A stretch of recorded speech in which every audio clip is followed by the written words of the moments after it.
path to transformation and sustainable peace is a shared endeavor made possible by a resilient and empowered community. The importance of fostering strong social cohesion among the people in leading and implementing projects could not be more emphasized in a shared history of struggle towards just and lasting peace. The EU UNDP Proactive Project supports local social formations through small grants that support strengthening social cohesion and resilience-building initiatives that empower communities in leading the path to real transformation. Through the project, it also brought the Bangsamoro government closer to the people. Yung issue-based na tinatawag. Maganda siyang i-highlight kasi nakaka-address siya ng issue sa community, either social issues or education or environment na pwede natin titingnan. Ito yung nakakatulong, ito yung nakakapacify sa usaping issue sa community and nakakabigay din ng hopes na kasi pwedeng ma-address yung issue na yun in relations to redo, environment, or maybe economics, or maybe education, or in other issue na nakikita, even religious na issue sa community. The organization of local social formations also paved way for communities to gather and be made aware of government services in BARM, bringing it closer to the people.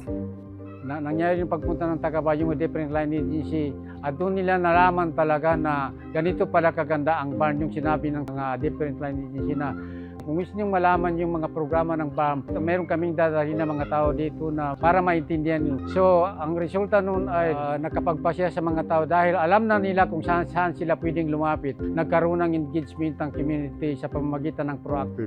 Napili po ang aming lugar na dito naganap yung engaging BARM. Napakalaki po ng naitulong nito sa amin at sa mga residente ng Barangay Toyan Mother. Nagbigay po sila ng mga supply sa mga tao katulad ng rice, seed at saka mga fertilizer para sa mga pananim. At syempre po, yung nalaman po ng mga kababayan namin, yung mga offices na pwedeng hingyan ng tulong. Kasi po dito na po mismo sila pumunta sa aming barangay.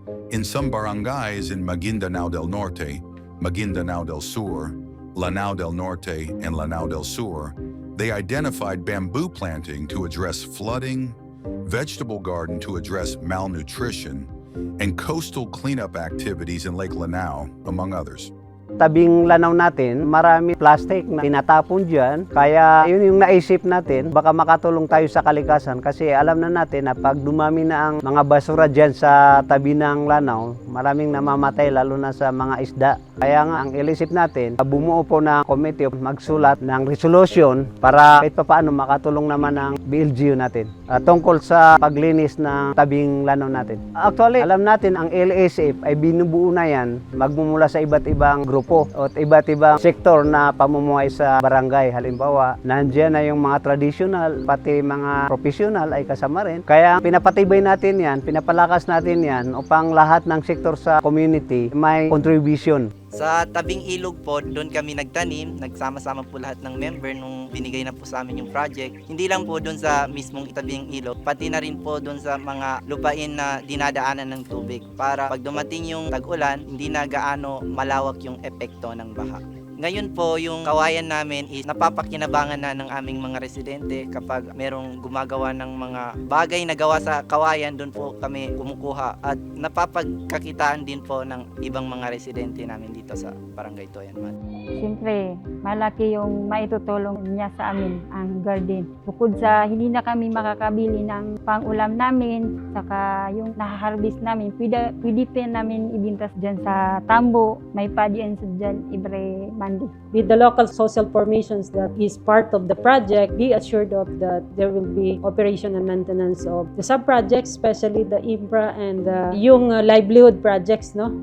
Yung pagga-garden, alagaan mo yan, then it will continuously produce outputs. Very important, no? Yung mga lessons na ito na nakuha natin through the implementation of this project.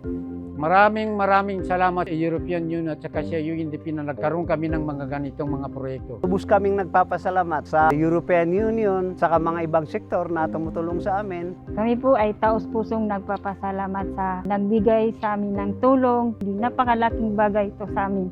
Napakalaki po at napakahalaga po ng naitulong ng proyektong na-implement dito sa aming barangay. Kaya taos-puso kaming nagpapasalamat.